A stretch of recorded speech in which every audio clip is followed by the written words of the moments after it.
Good morning students.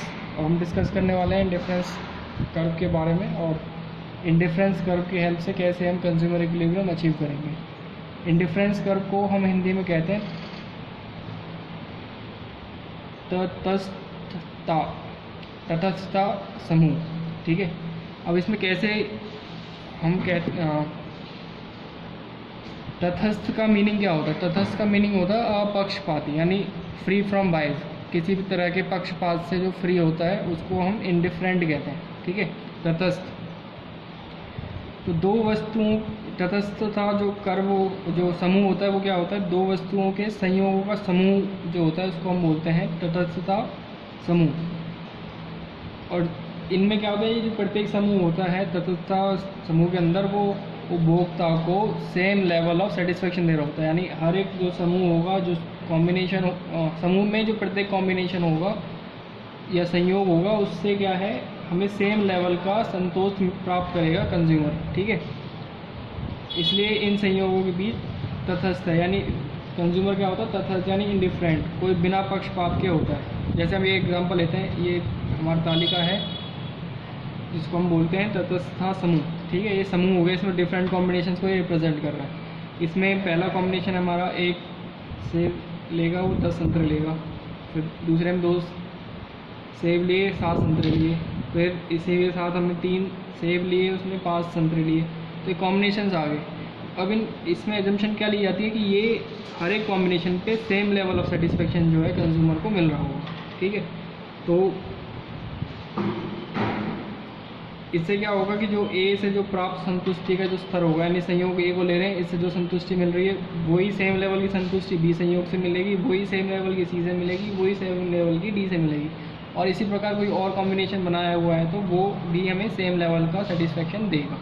ठीक है, तो ये हो गया हमारा तटस्थता समूह। अब जब ये जो टेबल हमने बनाया है, जब इसको हम ग्राफिकली रिप्रेजेंट कर देंगे तो हमें क्या मिल जाएगा? Indifference curve. ठीक है, इंडिफरेंस कर्व, इन सब चीज़ इन पॉइंट्स टेबल को जब हमने प्लॉटिंग कर दी, ग्राफिकल रिप्रेजेंटेशन कर दिया, तो हमें क्या मिल गया? एक इंडिफरेंस कर्व। अब ये जो है इंडिफरेंस कर्व की डेफिनेशन है, ऐसी तालिका का रेखा चित्रीय प्रस्तुतिकरण जो दो वस्तुओं के उन संयोगों को दर्शाती है जिनसे मिलने वाली कुल संतुष्टि उपभोक्ता के लिए समान रहती है, तटस्थ वक्र कहलाता है। ठीक है, तटस्थ वक्र की डेफिनेशन है ये वाली। इसको हम यहाँ लिख देते हैं तटस्थता वक्र। इसके बाद जो चित्र लिखा हुआ है इसमें एक्सप्लेन किया हुआ है। चित्र में जो आईसी है, आईसी का मतलब क्या हो गया? इंडिफरेंस कर्व यानी तटस्थ वक्र, जिसपे इस वक्र पर प्रत्येक बिंदु दो वस्तुओं के संयोग हो, यानी कोई बिंदु को ए बी सी डी हो, या इनके बीच में जो और भी कोई कॉम्बिनेशन बन सकता है, वो सभी जो है दो वस्तुओं के कॉम्बिनेशन को दिखा रहा है और जिनसे उपभोक्ता को सेम लेवल ऑफ सेटिस्फेक्शन मिलेगा। ठीक है, जो बिंदु ए पर सेटिस्फेक्शन मिल रहा है वही लेवल ऑफ सेटिस्फेक्शन जो है बी सी और डी पर मिलेगा। इसके बाद आता है तटस्थता मानचित्र यानी इंडिफरेंस मैप। इंडिफरेंस मैप में क्या होता है? एक से ज़्यादा जो इंडिफरेंस कर्व होते हैं वो एक साथ प्रेजेंट कर दिए जाते हैं एक ही मैप के, एक ही उसके अंदर डायग्राम में, वो बन जाता है हमारा तटस्थता मानचित्र। ठीक है, और जो इंडिफरेंस कर्व होता है कि दूसरे वाले से राइट साइड में, जो राइट में होगा वो ज़्यादा लेवल ऑफ सेटिस्फेक्शन दिखाएगा, शो करेगा। तो जैसे मैप है हमारा, इसमें IC1 IC2 IC3 3 indifference curve है, तो इसमें जो IC3 है वो IC2 से राइट में आ रहा है, इसलिए IC3 जो है IC2 से हायर लेवल ऑफ सेटिस्फेक्शन देगा। इसी तरीके से IC1 से राइट में आ रहा है IC2, तो IC2 जो है IC1 से हायर लेवल ऑफ सेटिस्फेक्शन देगा। IC1 से IC3 भी राइट में आ रहा है, तो इसलिए यहाँ पे क्या हो रहा है? ये भी क्या होगा? IC1 से हायर लेवल ऑफ सेटिस्फेक्शन देगा IC3। ठीक है, यानी जो भी इंडिफरेंस कर्व दूसरे वाले से राइट में होगा वो हायर लेवल ऑफ सेटिस्फेक्शन देगा, और वो जो ऊंचा जो high level of indifference curve होता है वो किस वजह से होता है? अधिक आय होने की वजह से, ऊंचे आय स्तर के अनुरूप, यानी ज़्यादा आय होगी तो ज़्यादा खर्च कर सकता है, ज़्यादा संतोष को प्राप्त कर सकता है। ठीक है, ये हो गया हमारा indifference set indifference curve and indifference map. अब यहाँ पे हम देखेंगे marginal rate of diminishing marginal rate of substitution. Marginal rate of substitution का मतलब क्या है कि एक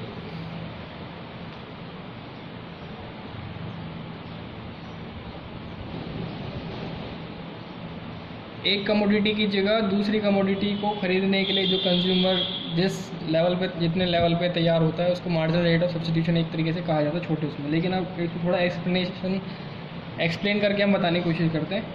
तो जैसे उन्होंने कहा किसी उपभोक्ता के पास दो वस्तुएं हैं, तो जैसे जैसे वो एक कमोडिटी का कंजप्शन बढ़ाएगा तो उसका जो डिज़ायर है उस कमोडिटी को लेने की जो इच्छा है उसकी वो कम होती चली जाएगी। उसी तरीके से दूसरी जो वस्तु है जो जिसकी मात्रा कम होती जा रही है, जिसकी मात्रा कम होती चली जाती है, वैसे वैसे उस वस्तु की इच्छा की गहनता बढ़ती जाती है, यानी उसका लेवल ऑफ डिज़ायर क्या है वो बढ़ता चला जाता है। यानी दूसरे शब्दों में अगर हम कहें कि एक वस्तु को दूसरी वस्तु का स्थान दिया जाता है जो प्रत्येक अगली इकाई से मिलने वाली संतुष्टि का लाभ कम होता जाता है, और जबकि प्रत्येक त्यागी गई इकाई की संतुष्टि हानि बढ़ती जाती है। यानी जब हम एक एक्स्ट्रा यूनिट किसी एक कमोडिटी की और ले रहे हैं तो उसके बदले में दूसरी कमोडिटी के हमें यूनिट्स का कंजम्पशन जो है वो त्यागना पड़ेगा। तो ये क्या किया हमने, सब्स्टिट्यूट किया, ठीक है, सब्स्टिट्यूट किया है हमने ये। और जैसे जैसे ही सब्स्टिट्यूशन का लेवल बढ़ता चला जाएगा, यानी हम और एक कमोडिटी की और more and more units consume करेंगे, तो उसके लिए हमें दूसरी जो गुड है उसकी यूनिट्स को सेक्रीफाइस करना पड़ेगा। तो इस तरह से क्या होगा कि जो प्रत्येक अगली इकाई से मिलने वाली संतुष्टि का जो लाभ होगा हमें, यानी जैसे हमारा law of diminishing marginal utility था उसी तरीके से, यानी जैसे हम एक्स्ट्रा यूनिट कंज्यूम करते हैं किसी भी कमोडिटी की तो उससे जो लेवल ऑफ सेटिस्फैक्शन होता है नेक्स्ट यूनिट से वो कम होता चला जाता है। उसी तरीके से यहाँ पे है, जैसे जैसे हम एक यूनिट का कंजम्पशन बढ़ाएंगे और दूसरी यूनिट का दूसरे गुड की यूनिट को सेक्रीफाइस करेंगे तो जो एडिशनल यूनिट से हमें प्रॉफिट या लाभ मिलेगा वो कम होता चला जाएगा। उसी तरीके से जो अगली इकाई से मिलने वाली जो संतुष्टि का लाभ कम होता चला जाता है, जबकि प्रत्येक त्यागी गई इकाई की संतुष्टि की हानि बढ़ती चली जाती है।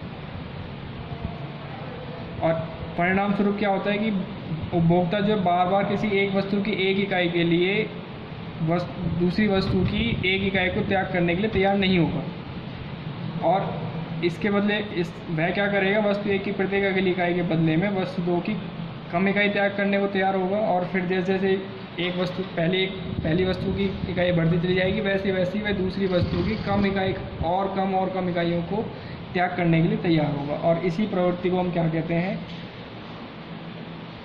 ह्रासमान सीमांत प्रतिस्थापन दर का नियम, यानी law of diminishing rate of substitution. ठीक है, एग्जाम्पल के थ्रू हम इसको समझने की कोशिश करते हैं। जैसे ये हमारे कॉम्बिनेशंस हैं, यहाँ पे हम मार्जिनल रेट ऑफ सब्स्टिट्यूशन निकालेंगे। जो पहला एग्जाम्पल लिया था हमने वही कॉम्बिनेशन का। पहला स्टार्ट करते हैं, एक यूनिट वो ले रहा है सेब की और 10 यूनिट ले रहा है संतरे, और 2 यूनिट ले रहा है वो सेब फिर और 7 यूनिट ले रहा है संतरे की। तो एक यूनिट एक्स्ट्रा बढ़ाने के लिए 1 से 2 यूनिट करी उसने सेब की, यानी 1 यूनिट का कंजम्पशन बढ़ाया सेब में, और 3 यूनिट का कंजम्पशन सेक्रीफाइस किया उसने संतरे का। तो इसका मार्जिनल रेट ऑफ सब्स्टिट्यूशन क्या होगा, 3 यूनिट के बदले में 3 यूनिट संतरे के बदले में 1 यूनिट सेब की। फिर आगे देखते हैं अगले कॉम्बिनेशन पे 1 यूनिट और बढ़ाता है अगर सेब की, तो उसको 2 यूनिट सेक्रीफाइस करनी पड़ेगी संतरे की। तो मार्जिनल रेट ऑफ सब्स्टिट्यूशन क्या होगा, 2 यूनिट और 2 संतरे की इकाइयों के लिए 1 संतरे की 1 सेब की इकाई। फिर अगली कॉम्बिनेशन चलते हैं, तो 1 यूनिट बढ़ाई, तो अब ये सेक्रीफाइस करने के लिए तैयार है सिर्फ 1 यूनिट को, यानी 1 संतरे की यूनिट के बदले में 1 सेब की यूनिट। तो यहाँ पर हम देख रहे हैं मार्जिनल रेट ऑफ सब्स्टिट्यूशन है, पहले था 3-1 का, फिर 2-1 का, फिर 1-1 का। तो ये कम होता चला गया, यानी हर एक एक्स्ट्रा यूनिट के लिए वो कम दूसरे जो गुड है हमारा उसकी यूनिट त्यागने को तैयार है।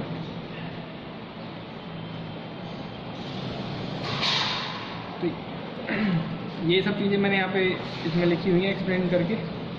अब एक चीज़ ध्यान रखने वाली बात जो है इसमें, मार्जिनल रेट ऑफ सब्स्टिट्यूशन जो घटती रहती है, लेकिन हर एक कंडीशन में जो उपभोक्ता का जो टोटल लेवल ऑफ सेटिस्फेक्शन है वो कम या ज़्यादा नहीं होता है, वो सेम बना रहता है हर लेवल ऑफ कॉम्बिनेशन पे, हर एक कॉम्बिनेशन के लेवल पे। ठीक है, अब इसके लास्ट में हमारा यहाँ पे आता है इनका इक्विलिब्रियम फाइंड आउट करना, कंज्यूमर इक्विलिब्रियम निकालना। तो इसके लिए हमने स्टार्टिंग में क्या पढ़ा था कि कंज्यूमर इक्विलिब्रियम एक ऐसी कंडीशन को कहा जाता है जिसमें जो कंज्यूमर के पास जो इनकम है वो उसको दो गुड्स पे इस तरह खर्च करता है कि उसकी जो मैक्सिमम जो उसको लेवल ऑफ सेटिस्फेक्शन है वो मैक्सिमम हो।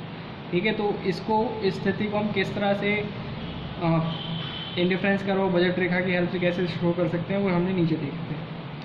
तो यहाँ पर क्या है, लेवल ऑफ सेटिस्फेक्शन कब अचीव होगा हमें, जब हमारा बजट रेखा और तटस्थ कर्व वक्र जो हो यानी इंडिफरेंस कर्व जो एक दूसरे के टेंजेंट होंगे जिस पॉइंट पे, उस पॉइंट पे कंज्यूमर का जो है इक्विलिब्रियम अचीव होगा। जैसे यहाँ पे पॉइंट हमें देख रहे हैं, इसमें ये हमारी बजट लाइन होगी, ये बजट रेखा है हमारी, और ये क्या है हमारा इंडिफरेंस कर्व। तो ये इस पॉइंट पे आकर के क्या हो रहे हैं, टेंजेंट हो रहे हैं एक दूसरे के, ये वाली और ये वाला कर्व।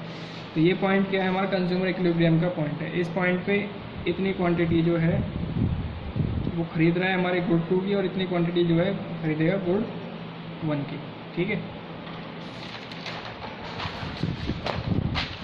तो संतुलन बिंदु Q पर प्राप्त होता है, और यहाँ कीमत रेखा तथा तटस्थ वक्र एक दूसरे को स्पर्श करते हैं। इसका अर्थ है कि संतुलन तब प्राप्त होता है जब कीमत रेखा का ढलान तटस्थ वक्र के ढलान के बराबर एवं संतुलन बिंदु पर तटस्थ वक्र मूल बिंदु की ओर उन्नतोत्तर होता है, यानी कन्वेक्स टू ओरिजिन होता है। ठीक है, और इसमें क्या मिल रहा है हमें, चित्र से प्राप्त होता है कि Q बिंदु पर जो उपभोक्ता चाहता है और जो वो अचीव कर पा रहा है वो दोनों जो है एक दूसरे से मेल खाते हैं। इसलिए जो Q बिंदु है वो उपभोक्ता का संतुलन का बिंदु है। ठीक है, तो इस तरीके से हमारा सेकंड चैप्टर जो है वो कंप्लीट हो जाता है। जो छोटे मोटे कोई टॉपिक अगर इसमें अगर कोई रह गया है तो वो हम डिस्कस करेंगे जब हमारा स्कूल ओपन होगा। ठीक है, तो आज के लिए इतना ही काफ़ी है। Thank you.